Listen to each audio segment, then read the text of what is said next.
আবার মায়ের পেট থেকে জন্ম নিল দুনিয়াতে, আর দুনিয়াতে এসে ওই লোকটার কানে কোনোদিন আজান পড়েনি, মসজিদ থেকে দূরে বাড়ি আছে, বাপ মা তাকে শিক্ষাও দেয়নি, বাচ্চা কিন্তু মুসলমান।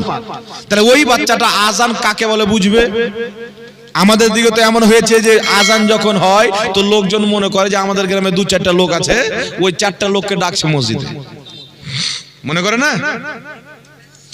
আজান হয় তো মানুষ মনে করে ওই যে চারটা লোক দাড়ি টুপিওয়ালা নামাজ পড়ছে, এই চারটা লোকের টাইম হয়ে গেছে মসজিদে যাওয়া, আর বাকি লোককে না।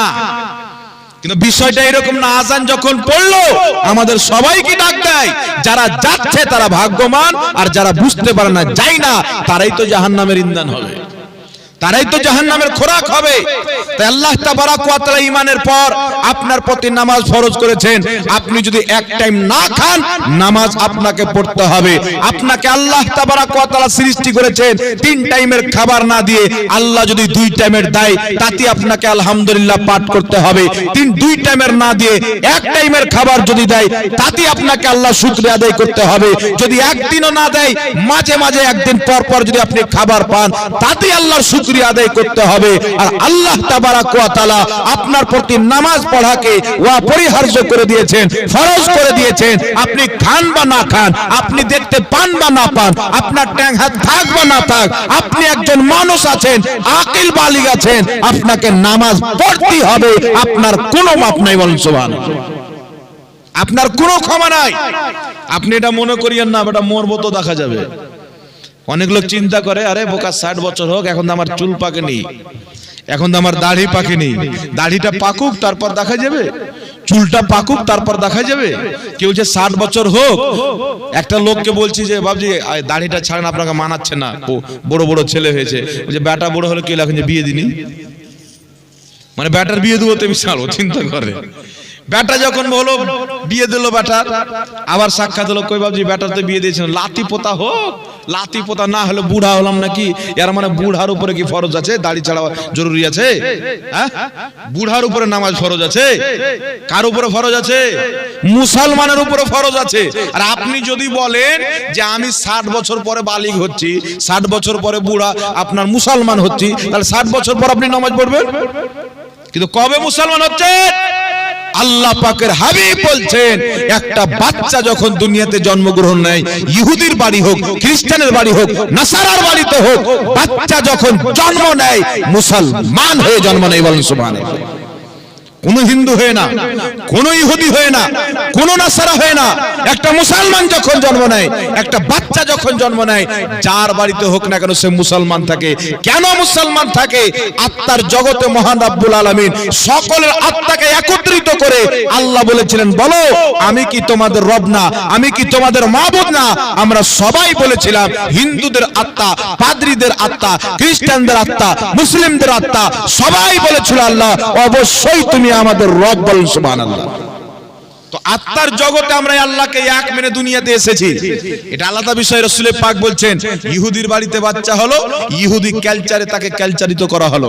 নাসারার বাড়িতে বাচ্চা হলো, তার পিতামাতা নাসরানি, নিজের কালচারে তাকে নাসরানি বানিয়ে নিল। কিন্তু বাচ্চা যখন দুনিয়াতে জন্ম হয়, মুসলমান হয়ে জন্ম নেয়, জোরে বলেন সুবহানাল্লাহ। তো আজকে যার কেউ যদি বলে ভারতের মাটিতে মুসলমানদেরকে ঘেরো অফসি করো, কেন? তোমাদের বাপ দাদারা হিন্দু ছিল, আমাদের বাপ দাদা হিন্দু ছিল না। ঘেরো অফসি যদি করতে হয় তোমাদেরকে করতে হবে, কারণ তুমি যখন তোমার মায়ের পেট থেকে জন্ম নিয়েছো, মুসলমান হয়ে জন্ম নিয়েছো, বলেন সুবহানাল্লাহ। তাহলে ঘেরো অফসি কাকে করতে হবে বাবা? যে মুসলমান হয়ে জন্ম নিল, আল্লাহকে এক মেনে জন্ম নিল, আর মায়ের পেট থেকে আসার পর 80টা খোদা বানিয়ে নিল, তাকে ঘর অফসি করতে হবে। কারণ এই পৃথিবী চালানোওয়ালা একজন, এই পৃথিবীর মালিক একজন, খালিক একজন, যাকে আমরা আল্লাহ বলে জানি, রহমান বলে জানি, মালিক বলে জানি, জব্বার বলে জানি, কাহার বলে জানি। এক খোদার ইবাদত জমিনে চলবে। এক খোদাকে বাদ দিয়ে কেউ নিজের হাতে যদি মূর্তি পূজা করে, তাদের জন্য তো আল্লাহ পাক ওয়ালাহুম আযাবুন আযীম, বড়ই কঠিন আযাব সৃষ্টি করে রেখেছেন, বলেন আল্লাহু আকবার। কিন্তু আজকে আমাদের কি ভাবছি জানেন? আমরা মুসলমান। আচ্ছা বলেন তো বাবজি, হিন্দু নামাজ পড়ে? জোরে বলেন, লজ্জা করতে হবে না, কথা বলেন। হিন্দু নামাজ পড়ে, খ্রিস্টান নামাজ পড়ে, ইহুদি নামাজ পড়ে। নামাজ পড়ে কারা? তাহলে যে মুসলমান নামাজ পড়ে না, তো হিন্দু আর খ্রিস্টান আর ওর মধ্যে তফাৎটা কি বলেন? বলেন। হ্যালো, যাকাত কার উপর আল্লাহ ফরজ করেছেন? জোরে বলেন। যাকাতটা মুসলমানের উপরে দিয়েছে না? এই জন্য বললাম একজন মুসলমান কোনোদিন আজাদ হতে পারে না। আল্লাহর হাবিব মুহাম্মদ রাসূলুল্লাহ সাল্লাল্লাহু আলাইহি ওয়াসাল্লাম বলেছেন যে একজন মুসলমান আজাদ না, কি বলছে? দুনিয়া হচ্ছে কাফিরদের জন্য জান্নাত, মুমিনদের জন্য জেলখানা। জেলখানা কিসের? একজন ব্যক্তি যখন আল্লাহকে এক বিশ্বাস করলো, মুহাম্মদ রাসূলুল্লাহকে আল্লাহর হাবিব আল্লাহ রাসূল বলে মেনে নিল, সঙ্গে সঙ্গে কোরআন হাদিসের আইন তার প্রতি লাগু হয়ে গেল। যখন আপনি মুসলমান হলেন, কোরআন হাদিসের আইন আপনার প্রতি জরুরি। আপনি কোরআন এবং হাদিসের আইনের মধ্যে বন্দী। আপনি যাচ্ছেন একটা জায়গাতে, সামনে মদের বোতল আছে, মন খুব চাচ্ছে এক বোতল মদ পান করি, কিন্তু আপনি মদ পান করতে পারবেন না, কারণ আপনি কোরআনের আইনে বন্দী আছেন, হাদিসের আইনে বন্দী আছেন। আপনার ইচ্ছা করছে আমি একটা সুন্দর মহিলা দেখে তার সাথে কথা বলি, আপনি বলতে পারবেন না, কারণ কোরআন ও সুন্নাহর জ্ঞানের আইনে আপনি বন্দী আছেন। আপনার ইচ্ছা আমি নামাজ ছেড়ে দিই, আপনি ছাড়তে পারবেন না, কারণ আপনি আইনের মধ্যে বন্দী আছেন। আপনার ইচ্ছা করছে যদি সুদ খেতাম, তাড়াতাড়ি পয়সাওয়ালা হয়ে যেতাম, আপনি খেতে পারবেন না, কারণ আপনি একজন মুসলমান, আপনি আল্লাহর কোরআনের আইনে বন্দী, রাসূলুল্লাহর হাদিসের আইনে বন্দী আছেন। আপনার ইচ্ছা যা করবে আপনি তা করতে পারবেন না, বরং কোরআন ও হাদিস যা বলবে আপনাকে তাই করতে হবে। বলুন সুবহানাল্লাহ। একজন কাফির ব্যক্তি, একজন মুশরিক ব্যক্তি, একজন অমুসলিম ব্যক্তি তার ইচ্ছা যা করবে তাই করতে পারে কি পারে না? কথা বলে। একজন অমুসলিমের কি দারু পান করা নাজায়েজ আছে? ওদের মাযহাবে ওদের তো বাপ বেটা চাচা ফুফু খালা সবকে বসিয়ে নিয়ে দারু পান করে। আমি নিজের চোখে দেখেছি, মন্দির তৈরি করা আছে, মূর্তির সামনে 4টা করে বোতল রেখে তাস খেলছে, দারু খাচ্ছে। তাহলে ওদের ধর্ম তো যদি মানা হতো চলতো। আর এখন যদি আপনাদের এই জায়গার কোন লোক মসজিদের যদি গেটে নিয়ে গিয়ে দারু পান করে, তাহলে কি করবেন? জি, ও আর ফিরবে কিনা ওখান থেকে আর কোন গ্যারান্টি আছে? ফিরবে কিনা গ্যারান্টি নাই। যে পাশালে দারু খায় ও মারবে ওকে, যে খালি তো খালি তুই এখানে কেনে খালি বাইরে খেয়ে আসলি না, না কি বলেন? জি, কারণ আমরা একটা আইনে বন্দী আছে বাবজি। আল্লাহ যাকে খারাপ মনে করে, আল্লাহ রসুল যাকে খারাপ মনে করে, আমাকে আপনাকে তাকে খারাপ মনে করতে হবে, ঠিক না ঠিক? জোরে বলেন। আর আল্লাহ আল্লাহ রসুল যাকে ভালো মনে করে, সেটাকে আপনাকে আমাকেও ভালো মনে করতে হবে, আপনাকে আমাকে। আর আপনি আমি যখন সেটাকে ভালো মনে করে অন্তরকে ভালো করে নিব, পরিষ্কার করে নিব, ঈমানটা আমাদের শক্ত হয়ে যাবে, তখন আমরা যেটাকে ভালো মনে করব আল্লাহও সেটাকে ভালো মনে করবে।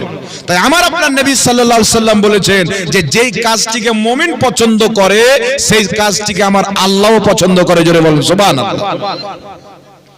এর কারণে অনেক সাহাবায়ে কেরামের অনেক ফয়সালা, অনেক চরিত্র আছে যে সাহাবায়ে কেরাম যখন একটা ফয়সালা দিলেন, সেই ফয়সালাটাকে আল্লাহ পাক এত পছন্দ করলেন, ওই ফয়সালার প্রতি আল্লাহ আয়াত নাযিল করলেন। বলুন সুবহানাল্লাহ। হযরত ওমর ফারুক, হযরত আলীর এমন এমন কর্ম আছেন যেগুলোর প্রতি আমার আল্লাহ আয়াত নাযিল করেছেন। হযরত আবু বকর সিদ্দিকের প্রতি আল্লাহ তাবারাক ওয়া তাআলা তিনার মহব্বত আর জজবাকে দেখে মহান রব্বুল আলামিন তিনার ব্যাপারে একটি আল্লাহর রাসূলের প্রতি আয়াত নাযিল করেছেন। জোরে বলতে হবে সুবহানাল্লাহ। কারণ একজন মুমিন যখন সিদ্দিক দিলে আল্লাহ আল্লাহ রাসূলকে বিশ্বাস করে, মহব্বত করে, তখন ওই বান্দার পছন্দ আল্লাহর পছন্দ হয়ে যায়। জোরে বলুন সুবহানাল্লাহ। তাই একটি হাদিস আপনাদেরকে শোনাই। হাদিসটি হচ্ছে বুখারী শরীফের মধ্যে। মহান রব্বুল আলামিন বলছেন, যখন কোন বান্দা আমার ফরজ ওয়াজিবগুলিকে কায়েম রেখে আর বেশি করে নফলি ইবাদত করে। কি করে? এখন তো কিছু লোক নফল নামাজে উঠিয়ে দিচ্ছে, 2 রাকাত নামাজ পড়ার পালিয়ে দাও জুমার দিন, এরকম নাই? আর এটা আমাদের ইসলামের রাজধানী সৌদি আরবই হচ্ছে, মক্কা মদিনাতে, হয় না? যারা সৌদি আরব গিয়েছেন তারা জানেন সেখানে কি নামাজ পড়ছে, মাত্র জুমার দিনে 2 রাকাত পড়লে আর কাউকে খুঁজে পাবেন না।